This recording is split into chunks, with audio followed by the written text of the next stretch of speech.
أعوذ بالله من الشيطان الرجيم. بسم الله الرحمن الرحيم. يا أيها الذين آمنوا أوفوا بالعقود. أحلت لكم بهيمة الأنعام إلا ما يتلى عليكم غير محل الصيد وأنتم حرم. إن الله يحكم ما يريد. يا أيها الذين آمنوا لا تحلوا شعائر الله ولا الشهر الحرام ولا الهدي ولا القلائد ولا آمين البيت الحرام يبتغون فضلا من ربهم ورضوانا. وإذا حللتم فاصطادوا ولا يجرمنكم شنآن قوم أن صدوكم عن المسجد الحرام أن تعتدوا. وتعاونوا على البر والتقوى ولا تعاونوا على الإثم والعدوان. واتقوا الله إن الله شديد العقاب. حرمت عليكم الميتة والدم ولحم الخنزير وما أهل لغير الله به والمنخنقة والموقوذة والمتردية والنطيحة وما أكل السبع إلا ما ذكيتم وما ذبح على النصب وأن تستقسموا بالأزلام ذلكم فسق. اليوم يئس الذين كفروا من دينكم فلا تخشوهم واخشون. اليوم أكملت لكم دينكم وأتممت عليكم نعمتي ورضيت لكم الإسلام دينا. فمن اضطر في مخمصة غير متجانف لإثم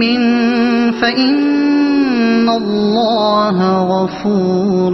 رحيم. يسألونك ماذا أحل لهم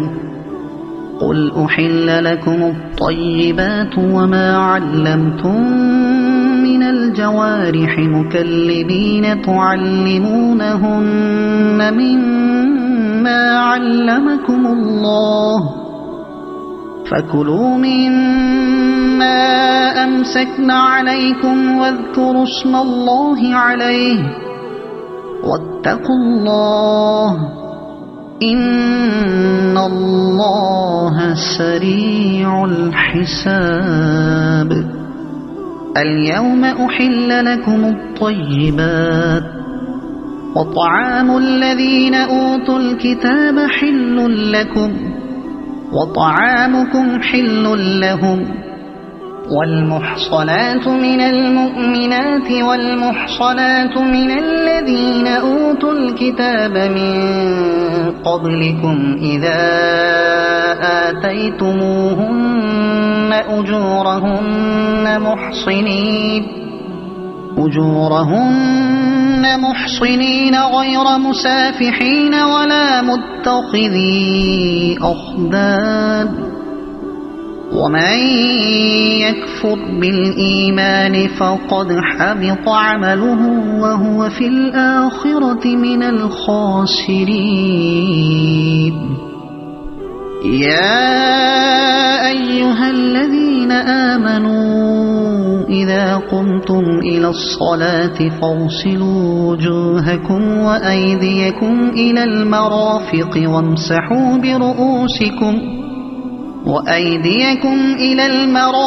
وامسحوا برؤوسكم وأرجلكم إلى الكعبين وإن كنتم جنبا فاطهروا وإن كنتم مرضى أو على سفر أو جاء أحد منكم من الغائط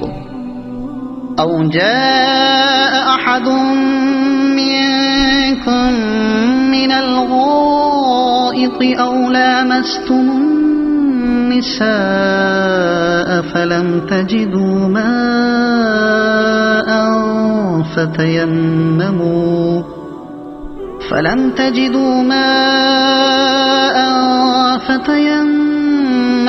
صعيدا طيبا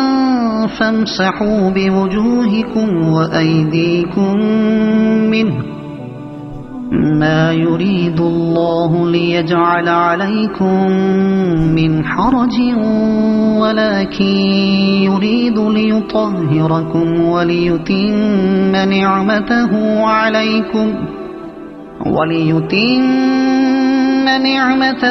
عليكم لعلكم تشكرون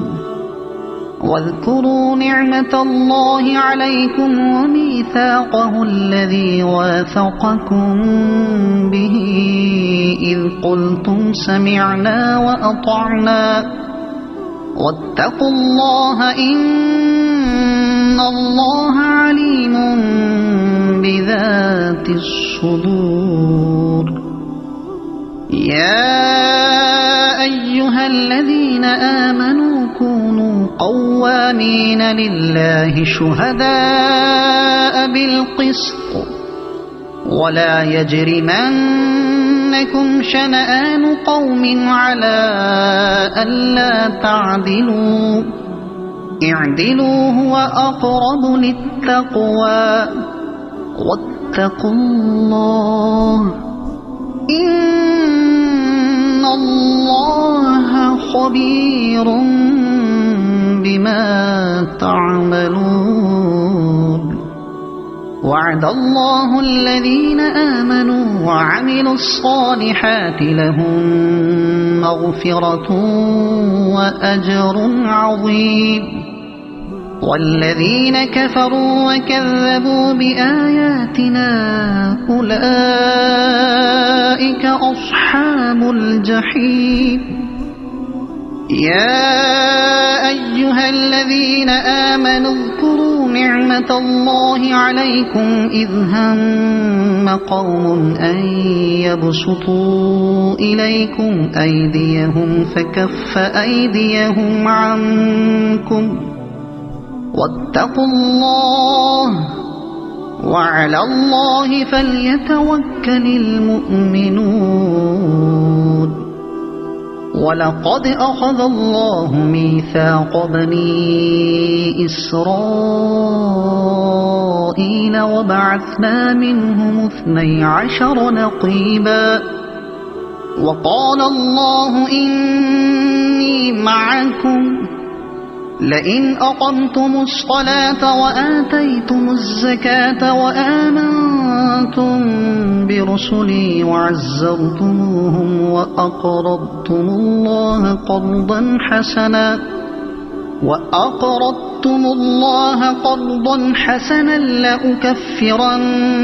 عنكم سيئاتكم ولأدخلنكم جنات تجري من تحتها الأنهار فمن كفر بعد ذلك منكم فقد ضل سواء السبيل فبما نقضهم ميثاقهم لعناهم وجعلنا قلوبهم قاسية يحرفون الكلم عن مواضعه ونسوا حظا مما ذكروا به ولا تزال تطلع على خائنة منهم إلا قليلا منهم فاعف عنهم واصفح إن الله يحب المحسنين. ومن الذين قالوا إنا نصارى أخذنا ميثاقهم فنسوا حظا مما ذكروا به فأغرينا بينهم العداوة والبغضاء إلى يوم القيامة وسوف ينبئهم الله بما كانوا يصنعون. يا أهل الكتاب قد جاءكم رسولنا يبين لكم كثيرا مما كنتم تخفون من الكتاب ويعفو عن كثير. قد جاءكم من الله نور وكتاب مبين يهدي به الله من اتبع رضوانه سبل السلام ويخرجهم من الظلمات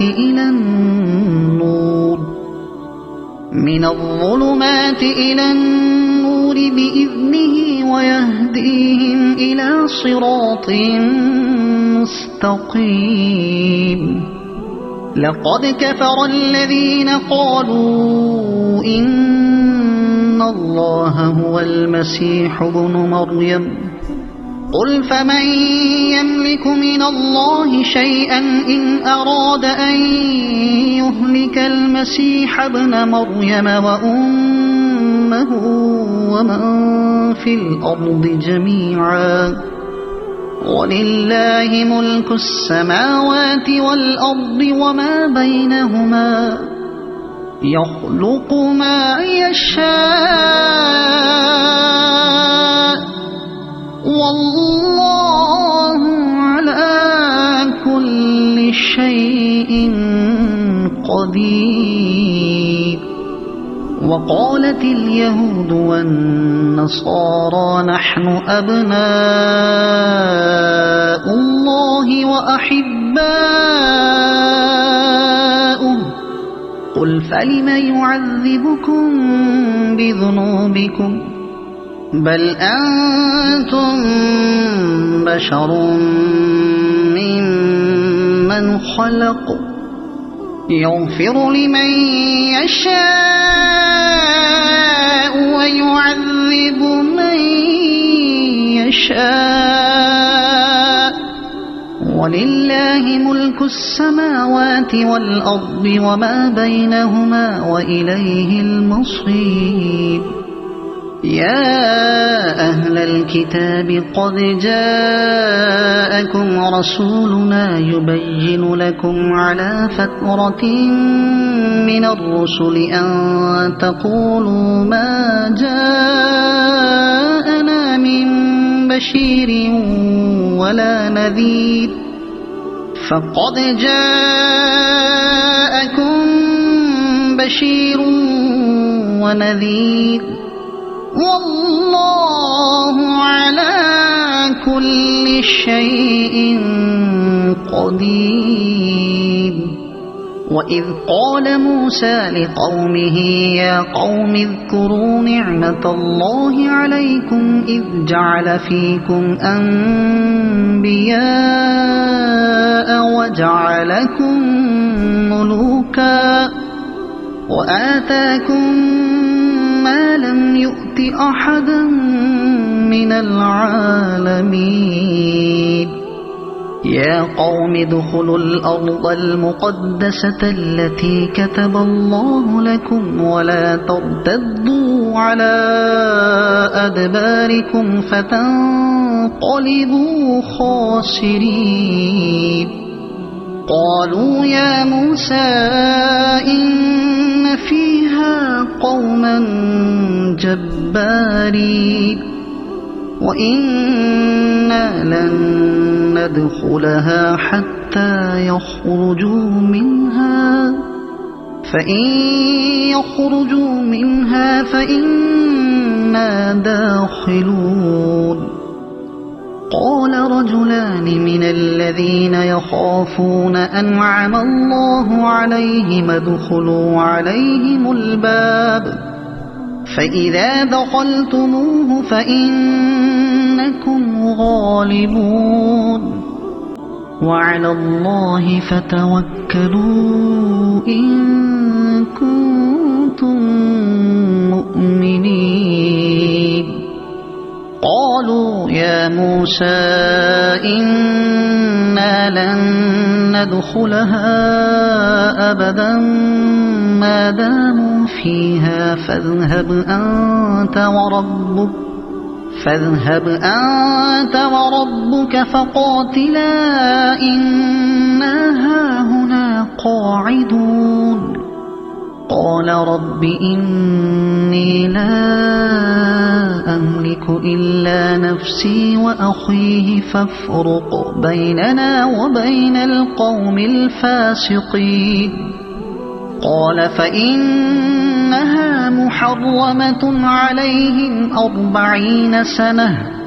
يتيهون في الأرض فلا تأس على القوم الفاسقين واتل عليهم نبأ ابني آدم بالحق إذ قربا قربانا فتقبل من أحدهما ولم يتقبل من الآخر قال لأقتلنك قال إنما يتقبل الله من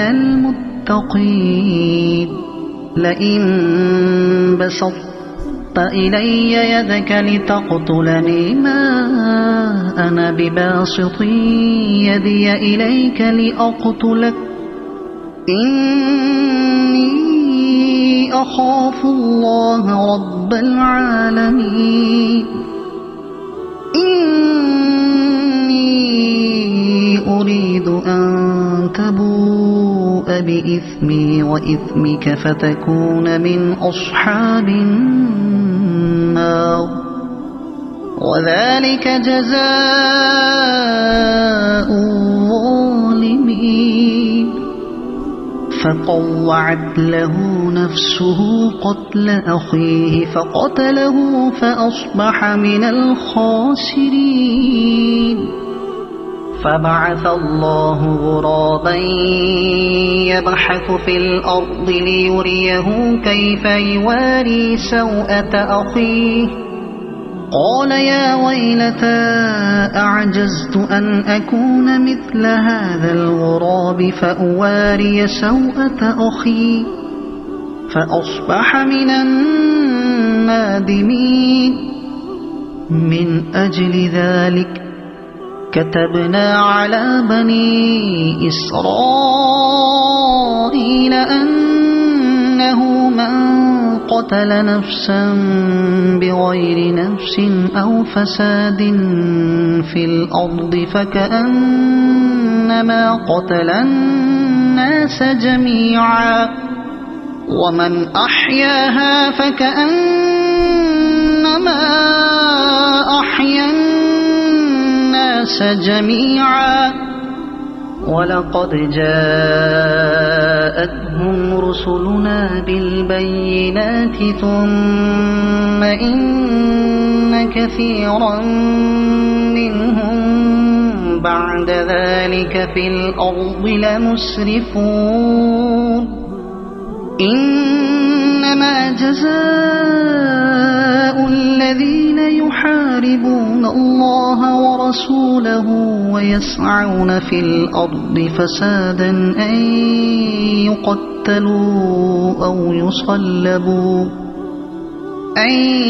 يقتلوا أو يصلبوا أو تقطع أيديهم وأرجلهم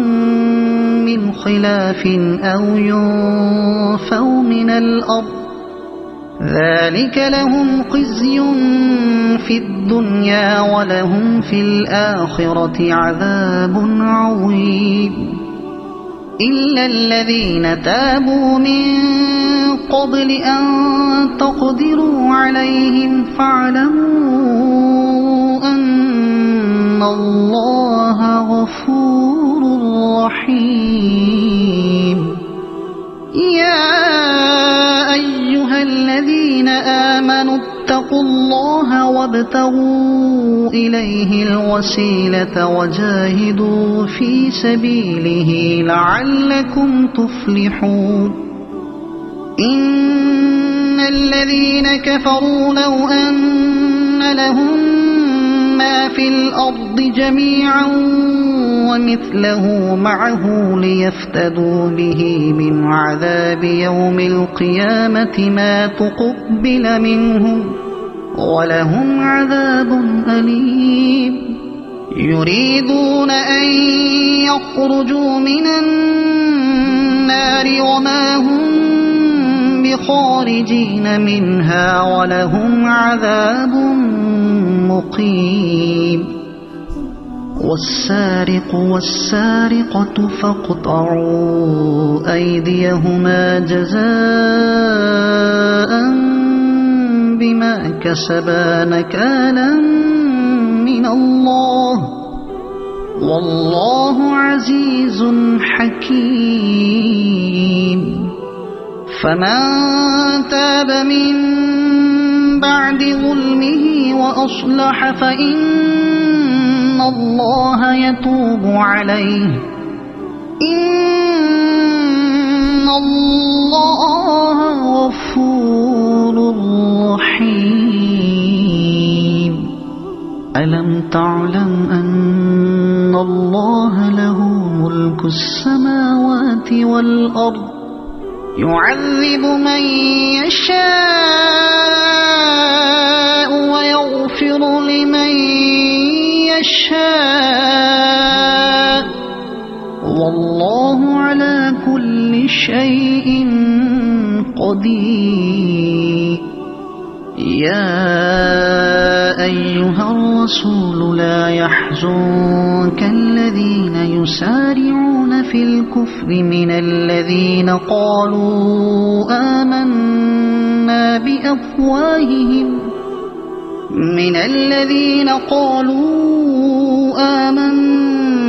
بأفواههم ولم تؤمن قلوبهم ومن الذين هادوا سماعون للكذب سماعون لقوم آخرين لم يأتوك يحرفون الكلم من بعد مواضعه يقولون إن أوتيتم هذا فخذوه وإن لم تؤتوه فاحذروا ومن يرد الله فتنته فلن تملك له من الله شيئا أولئك الذين لم يرد الله أن يطهر قلوبهم لهم في الدنيا خزي ولهم في الآخرة عذاب عظيم سماعون للكذب أكالون للسحت فإن جاءوك فاحكم بينهم أو أعرض عنهم وإن تعرض عنهم فلن يضروك شيئا وإن حكمت فاحكم بينهم بالقسط إن الله يحب المقسطين وكيف يحكمونك وعندهم التوراة فيها حكم الله ثم يتولون من بعد ذلك وما أولئك بالمؤمنين إنا أنزلنا التوراة فيها هدى ونور يحكم بها النبيون الذين أسلموا للذين هادوا والربانيون والأحبار بما استحفظوا من كتاب الله وكانوا عليه شهداء فلا تخشوا الناس واخشوني ولا تشتروا بآياتي ثمنا قليلا ومن لم يحكم بما أنزل الله فأولئك هم الكافرون وكتبنا عليهم فيها أن النفس بالنفس والعين بالعين والأنف بالأنف والأذن بالأذن والسن بالسن والجروح قصاص فمن تصدق به فهو كفارة له ومن لم يحكم بما أنزل الله فأولئك هم الظالمون وقفينا على آثارهم بعيسى ابن مريم مصدقا لما بين يديه من التوراة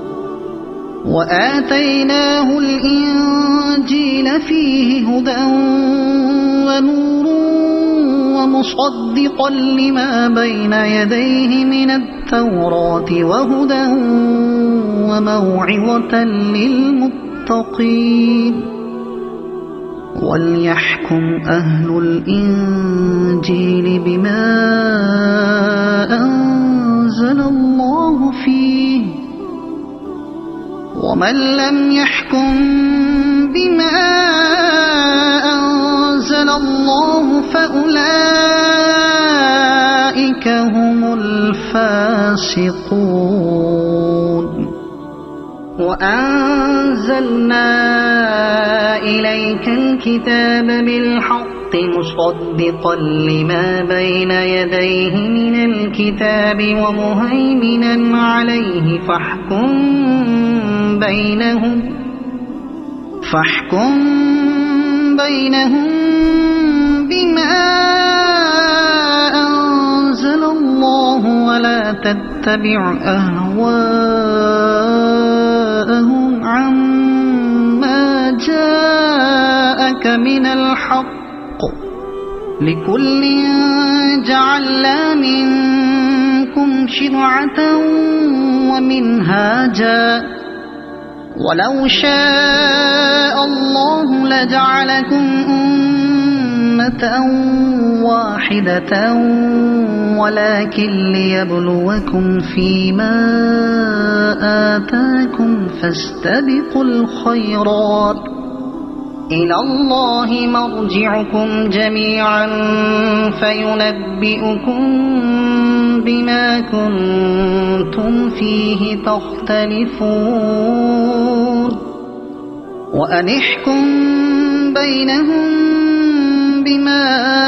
أنزل الله ولا تتبع أهواءهم واحذرهم أن يفتنوك عن بعد ما أنزل الله إليك فإن تولوا فاعلم أنما يريد الله أن يصيبهم ببعض ذنوبهم وإن كثيرا من الناس لفاسقون أفحكم الجاهلية يبغون ومن أحسن من الله حكما لقوم يوقنون يا أيها الذين آمنوا لا تتخذوا اليهود والنصارى والنصارى أولياء بعضهم أولياء بعض ومن يتولهم منكم فإنه منهم إن الله لا يهدي القوم الظالمين فترى الذين في قلوبهم مرض يسارعون فيهم يقولون نخشى أن تصيبنا دائرة فعسى الله أن يأتي بالفتح أو أمر من عنده فيصبحوا على ما أسروا في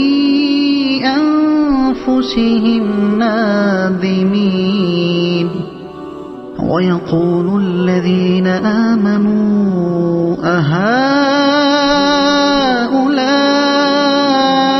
الذين أقسموا بالله جهد أيمانهم إنهم لمعكم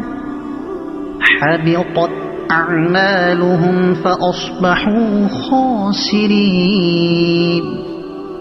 يا أيها الذين آمنوا من يرتد منكم عن دينه فسوف يأتي الله بقوم يحبهم ويحبونه أذلة على المؤمنين أعزة على الكافرين يجاهدون في سبيل الله ولا يخافون لومة لائم ذلك فضل الله يؤتيه من يشاء والله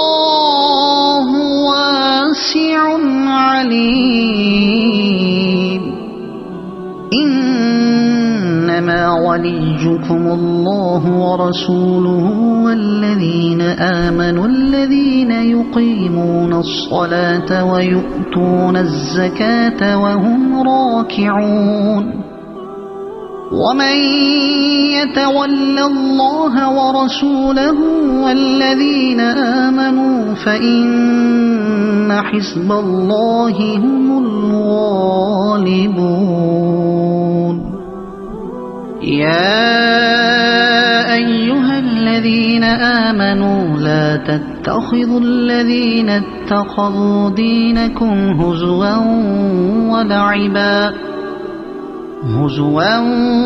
ولعبا من الذين أوتوا الكتاب من قبلكم والكفار أولياء واتقوا الله إن كنتم مؤمنين وإذا ناديتم إلى الصلاة اتخذوها هزوا ولعبا ذلك بأنهم قوم لا يعقلون قل يا أهل الكتاب هل تنقمون منا إلا أن آمنا بالله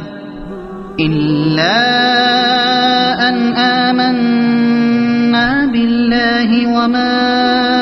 أنزل إلينا وما أنزل من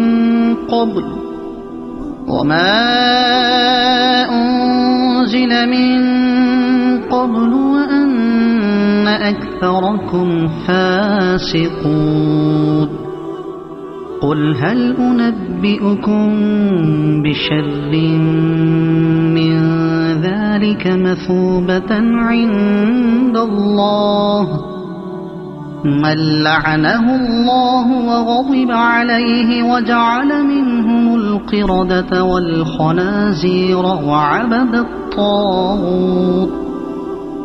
أولئك شر مكانا وأضل عن سواء السبيل وإذا جاءوكم قالوا آمنا وقد دخلوا بالكفر وهم قد خرجوا به والله أعلم بما كانوا يكتمون وترى كثيرا منهم يسارعون في الإثم والعدوان وأكلهم السحت لبئس ما كانوا يعملون لولا ينهاهم الربانيون والأحبار عن قولهم الإثم وأكلهم السحت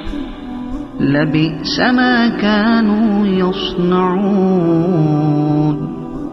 وقالت اليهود يد الله مغلولة غلت أيديهم ولعنوا بما قالوا بل يداه مبسوطتان ينفق كيف يشاء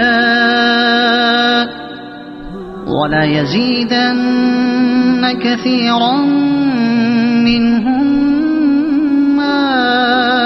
أنزل إليك من ربك طغيانا وكفرا وألقينا بينهم العداوة والبغضاء إلى يوم القيامة كلما أوقدوا نارا للحرب أطفأها الله ويسعون في الأرض فسادا والله لا يحب المفسدين ولو أن أهل الكتاب آمنوا واتقوا لكفرنا عنهم سيئاتهم ولأدخلناهم جنات النعيم ولو أنهم أقاموا التوراة والإنجيل وما أنزل إليهم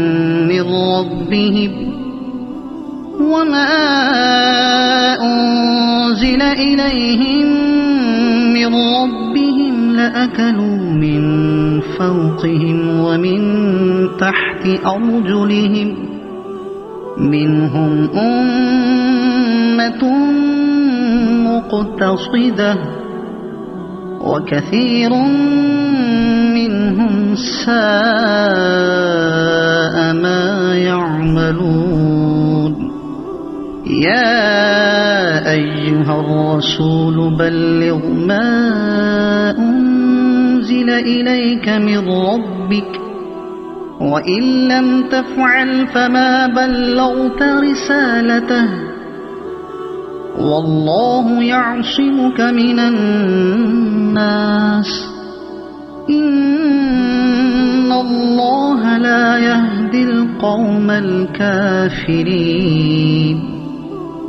قل يا أهل الكتاب لستم على شيء حتى تقيموا التوراة والإنجيل وما أنزل إليكم من ربكم ولا يزيدن كثيرا منهم ما أنزل إليك من ربك طغيانا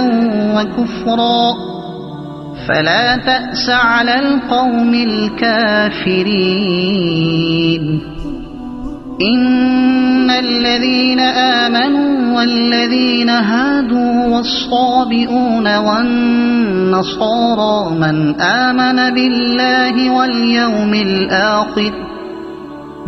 آمن بالله واليوم الآخر وعمل صالحا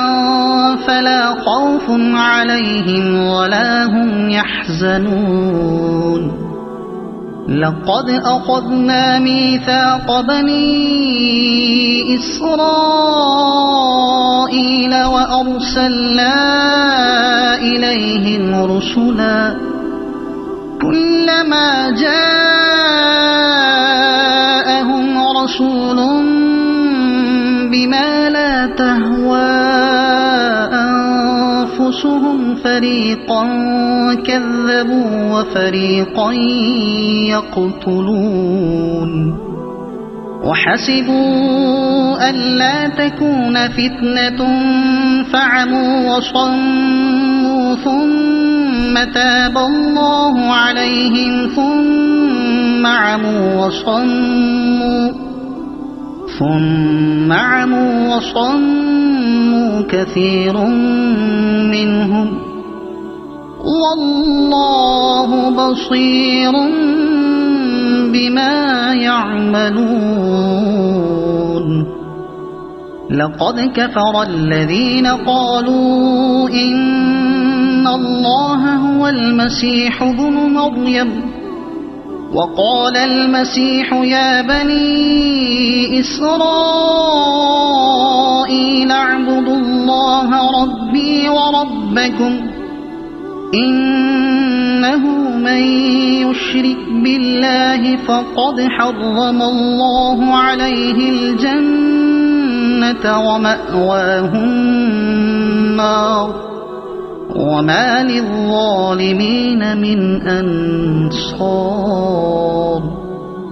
لقد كفر الذين قالوا إن الله ثالث ثلاثة وما من إله إلا إله واحد وإن لم ينتهوا عما يقولون ليمسن الذين كفروا منهم عذاب أليم أفلا يتوبون إلى الله ويستغفرونه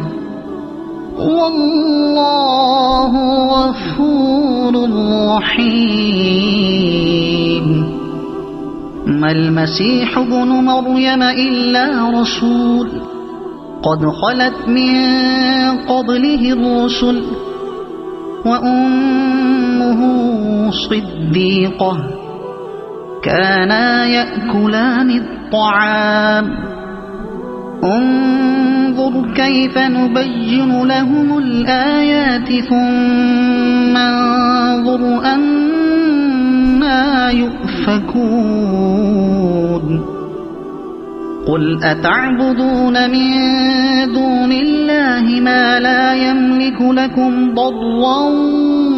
ولا نفعا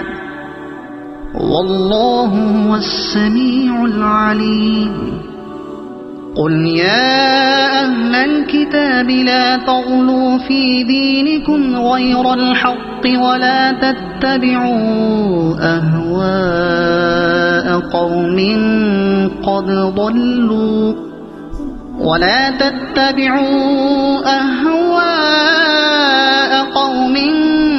قد ضلوا من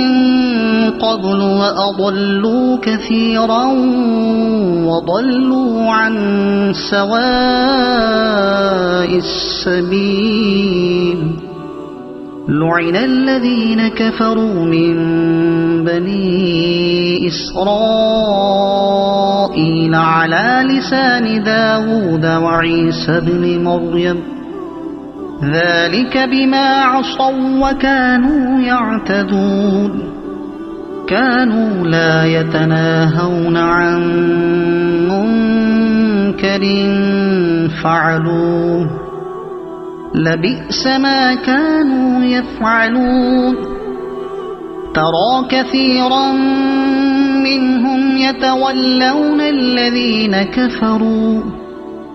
لبئس ما قدمت لهم أنفسهم أن سخط الله عليهم وفي العذاب هم خالدون ولو كانوا يؤمنون بالله والنبي النبي وما أنزل إليه ما اتخذوهم أولياء ولكن كثيرا منهم فاسقون لتجدن أشد الناس عداوة للذين آمنوا اليهود والذين أشركوا ولتجدن أقربهم مودة للذين آمنوا الذين قالوا إنا نصارى ذلك بأن منهم قسيسين ورهبانا وأنهم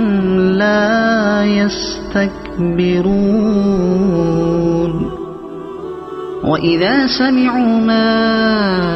أنزل إلى الرسول ترى أعينهم تفيض من الدمع مما عرفوا من الحق يقولون ربنا آمنا فاكتبنا مع الشاهدين وما لنا لا نؤمن بالله وما جاءنا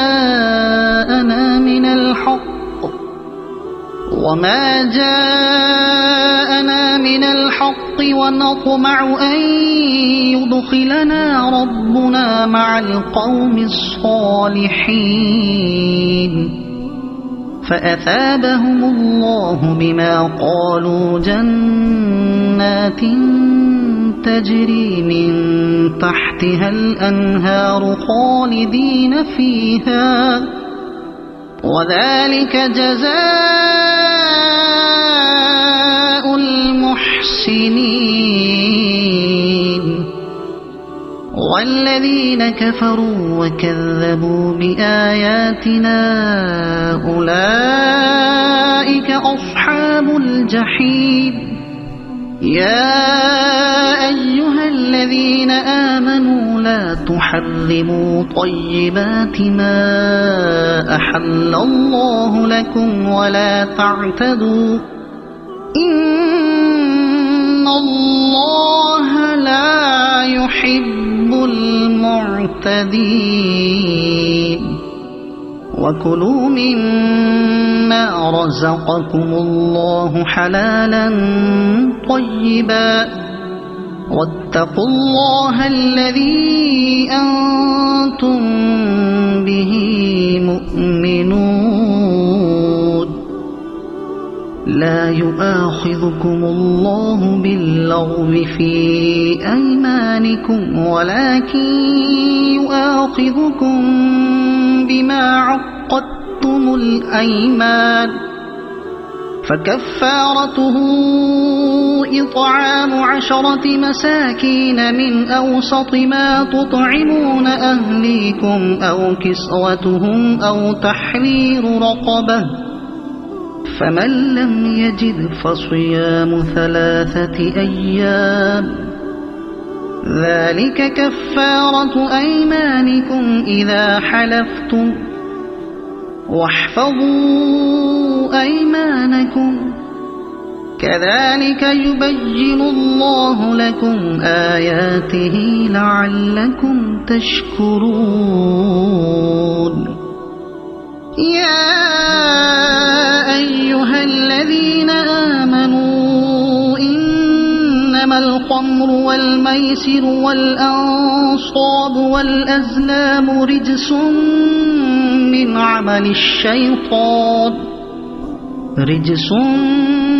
من عمل الشيطان فاجتنبوه لعلكم تفلحون إنما يريد الشيطان أن يوقع بينكم العداوة والبغضاء في الخمر والميسر ويصدكم عن ذكر الله وعن الصلاة فهل أنتم منتهون وأطيعوا الله وأطيعوا الرسول واحذروا فإن توليتم فاعلموا أنما على رسولنا البلاغ المبين ليس على الذين آمنوا وعملوا الصالحات جناح فيما طعموا إذا ما اتقوا وآمنوا وعملوا الصالحات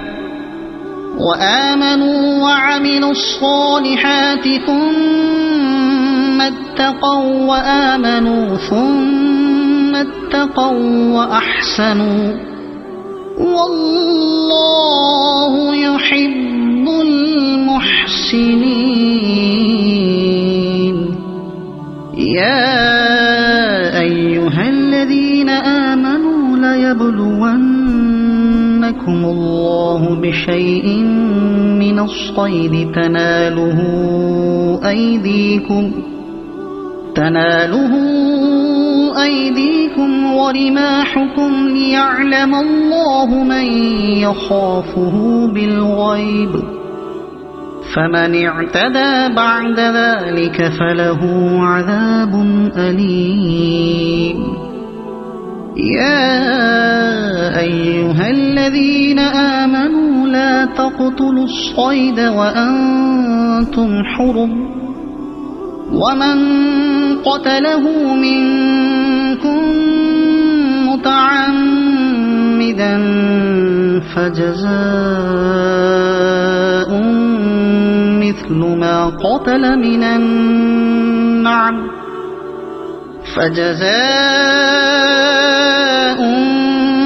مثل ما قتل من النعم يحكم به ذوى عدل منكم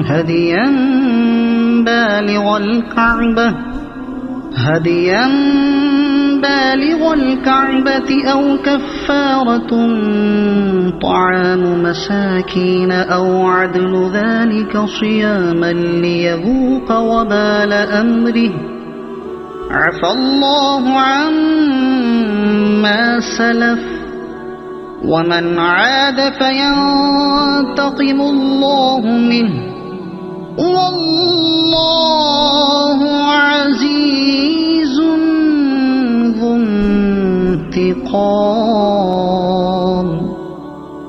أحل لكم صيد البحر وطعامه متاعا لكم وللسيارة وحرم عليكم صيد البر ما دمتم حرما واتقوا الله الذي إليه تحشرون جعل الله الكعبة البيت الحرام قياما للناس والشهر الحرام والهدي والقلائد ذلك لتعلموا أن الله يعلم ما في السماوات وما في الأرض وأن الله بكل شيء عليم اعلموا أن الله شديد العقاب وأن الله غفور رحيم ما على الرسول إلا البلاغ والله يعلم ما تبدون وما تكتمون قل لا يستوي الخبيث والطيب ولو أعجبك كثرة الخبيث فاتقوا الله يا أولي الألباب لعلكم تفلحون يا أيها الذين آمنوا لا تسألوا عن أشياء إن تبد لكم تسؤكم وإن تسألوا عنها حين ينزل القرآن تبد لكم عفى الله عنها والله غفور حليم قد سألها قوم من قبلكم ثم أصبحوا بها كافرين ما جعل الله من بحيرة ولا سائبة ولا وصيلة ولا حام ولكن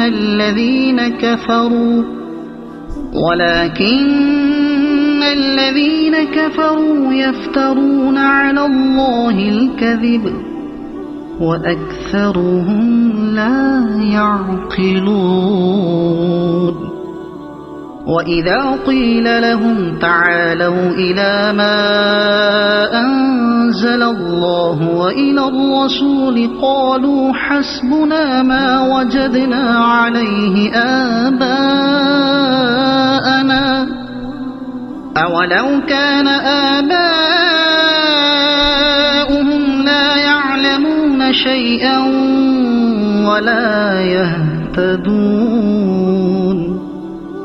يا أيها الذين آمنوا عليكم أنفسكم لا يضركم من ضل إذا اهتديتم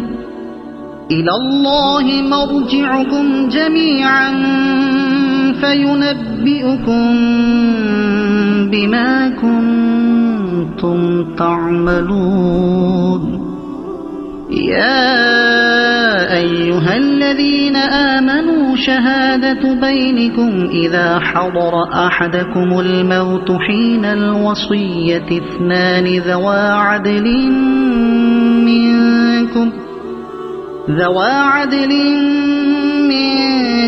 أو آخران من غيركم إن أنتم ضربتم في الأرض فأصابتكم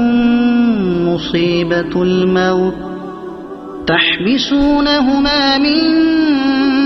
بعد الصلاة فيقسمان بالله إن ارتبتم لا نشتري به ثمنا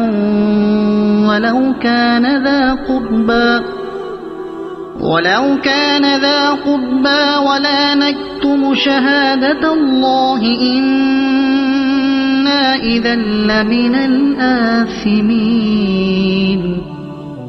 فإن عثر على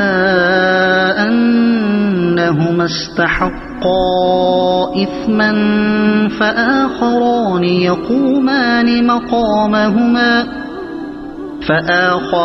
يقومان مقامهما من الذين استحق عليهم الأوليان فيقسمان بالله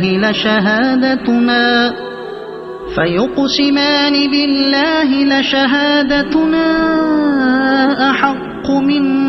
شهادتهما وما اعتدينا إنا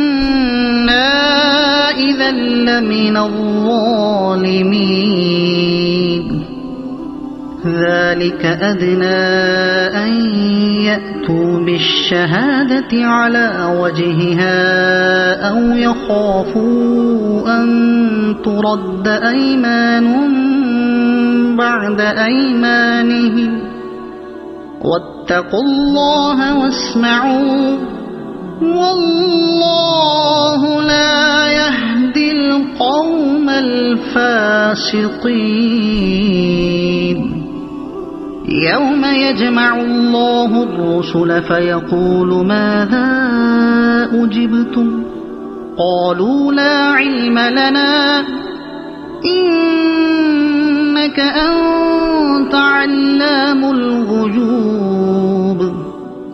إذ قال الله يا عيسى ابن مريم اذكر نعمتي عليك وعلى والدتك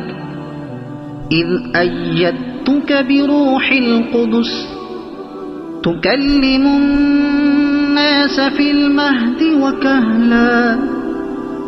وإذ علمتك الكتاب والحكمة والتوراة والإنجيل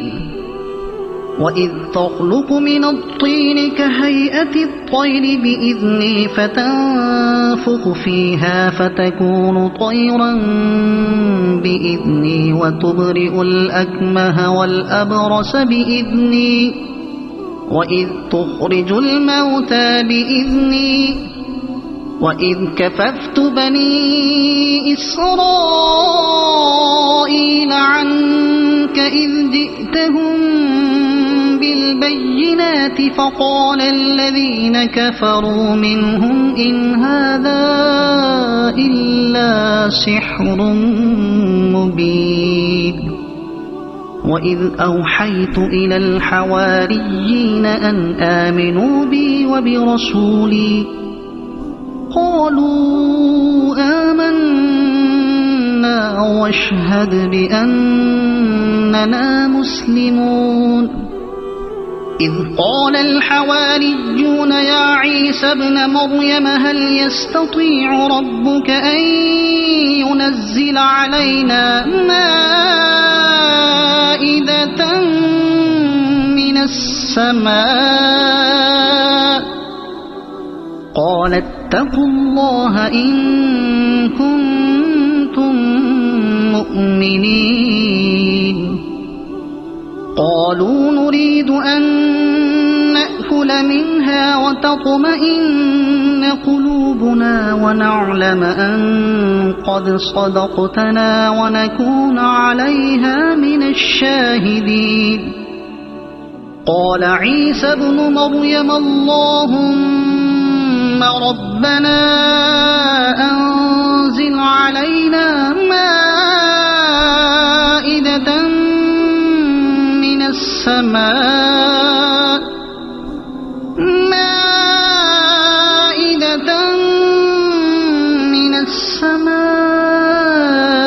تكون لنا عيدا لأولنا وآخرنا وآية منك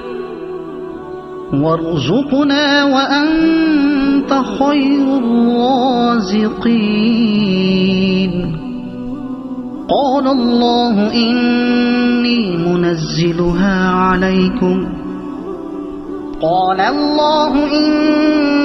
منزلها عليكم فمن يكفر بعد منكم فإني أعذبه عذابا لا أعذبه أحدا من العالمين وإذ قال الله يا عيسى ابن مريم أأنت قلت للناس اتخذوني وأمي إلهين من دون الله قال سبحانك ما يكون لي أن أقول ما ليس لي بحق إن